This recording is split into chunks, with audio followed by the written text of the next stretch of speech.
If your child is learning to read or will be soon, this may be the most important reading video you watch this year because phonological awareness is the first step in learning to read, and many children are missing it without anyone realizing it. Some children struggle because this skill is weak, and others seem to be doing fine until reading suddenly gets harder. So whether your child is struggling or not, this video is for you.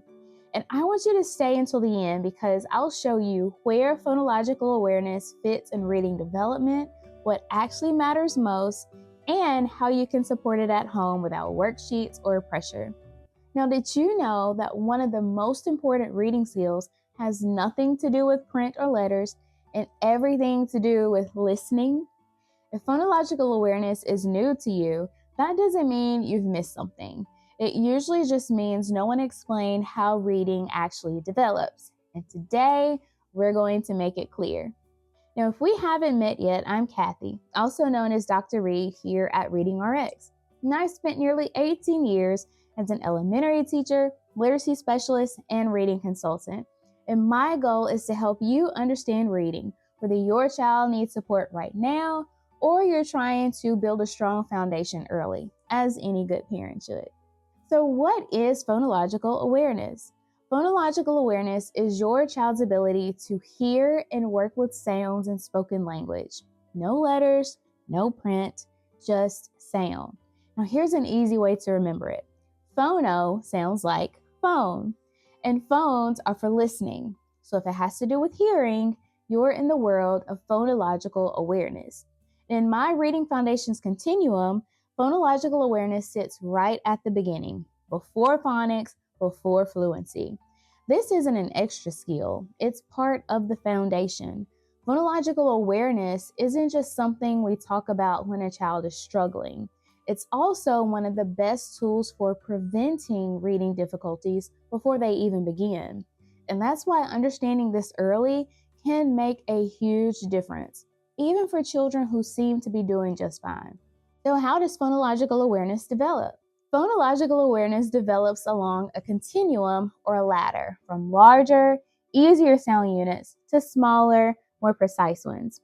Now let me walk you through it and I'll model what this looks like at each step.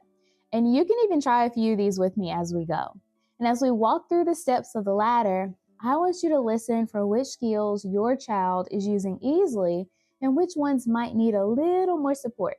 So by the end of this video, you'll be able to tell exactly where your child is and what matters most right now. Now, the first step is listening and sound awareness. This is where very young children learn to attend to sound. For example, hearing a doorbell, a siren, or clapping hands. So let's try it. What sound do you hear? What about now? This helps children notice sound, but reading depends on listening to speech sounds, so we don't stay here long. Next are rhyming and alliteration. Now children begin to notice sound patterns and begin working with rhyming words. Let's try an example together. Do hop and mop rhyme? Yes, they do. And alliteration is when words close together start with the same sound. And here's a classic example. Sally sells seashells by the seashore. Now, most of those words begin with the S sound. These skills help children tune into sound patterns, but they're stepping stones and not the final destination. Next is word awareness.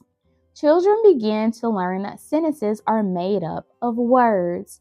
Try this with me. How many words are in the sentence, I like apples? 3 words. This teaches children that language has structure, which is a skill they'll need later for reading and writing. Next are compound words. Now this is one of my favorite phonological awareness skills. Compound words are words made up of smaller words. For example, football is made up of foot and ball.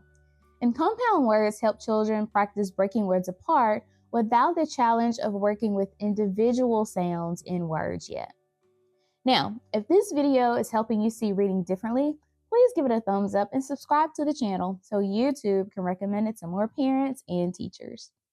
Next is syllable awareness. Syllables come next. And syllables are simply breaking words into parts. So try clapping the syllables in banana with me. Banana. Now try snapping the syllables in watermelon with me. Watermelon. Syllables teach children that words can be broken apart, a skill they'll use again and again when reading. Now we add an important bridge skill called onset and rhyme. Onset is the beginning sound, and rhyme is the rest of the word. For example, in cat, the onset is k, the rhyme is at. Let's try it. If I say k and then I add up, what's the word? It's cup. This teaches children to blend sound chunks, which makes phonics easier later. And phonemic awareness. Finally, we have reached phonemic awareness, and this is the most advanced part of phonological awareness and the direct bridge to phonics. Phonemic awareness focuses on individual sounds or phonemes. For example, what sounds do you hear in cap? We hear k, ap. Now, phonemic awareness is still phonological awareness. It's just the most precise form. Now, why does this matter so much? Well, research in the science of reading consistently shows that strong phonological and phonemic awareness are among the best predictors of later reading success. And when children struggle here, it's not because they can't learn, it's usually because the foundation isn't solid yet. And the good news is phonological awareness is very doable to build at home. It sounds like clapping syllables or playing with compound words and rhyming games and quick onset and rhyme blending. Now, these moments may feel simple, but they do very important work in a child's brain. And I've created a fun way to practice these skills at home with the blindfold book. And it exists for one reason, and that's to help children build sound awareness without relying on print. Now, the blindfold book is designed to take print out of the equation so children can focus only on sound. Each lesson targets a specific phonological awareness skill along the ladder we just saw. And what makes it especially helpful for parents is that you don't have to guess what to say, because right on the page you'll see simple parent scripts, exact words you can read aloud, so you're modeling the skill correctly without needing a background in reading instruction. You'll also see example words already chosen for you, so you're not wondering, am I using the right kind of word for this? And each lesson includes short, playful activities, and throughout the book, you'll notice QR codes. Those link to additional online practice with more examples and support for you, so you're never stuck wondering what to do next. And the best part about the blindfold book is that children can complete many of the activities while wearing a blindfold. That's actually where the name comes from. When children cover their eyes, they're naturally guided to listen more closely to sound. And when you present it as a game, let's try this with the blindfold on. Learning feels playful instead of instructional. And the blindfold book isn't required, but it's a simple way to help children focus on listening while making practice feel fun. Now, the blindfold book is available at Amazon, and I've linked it and these cute blindfolds in the description if that's helpful. Now, any soft blindfolds work. These are just some I like because they're comfortable and kid-friendly. And whether you use this resource or not, the message here is bigger than any one tool. Now, I want to be clear about something important. If your child is reading well right now, this isn't about fixing a problem. It's about understanding the skills that make reading continue to feel smooth and successful as texts get harder. And if reading feels hard right now, this could help explain why and where to start. So if you'd like guided support in this, you can join our parent clinic, where we walk you through these skills step by step with clear, doable activities designed for parents and teachers too. And details on how to sign up are listed below in the description. And if reading feels hard right now, it doesn't mean your child can't read. It usually means the foundation needs strengthening.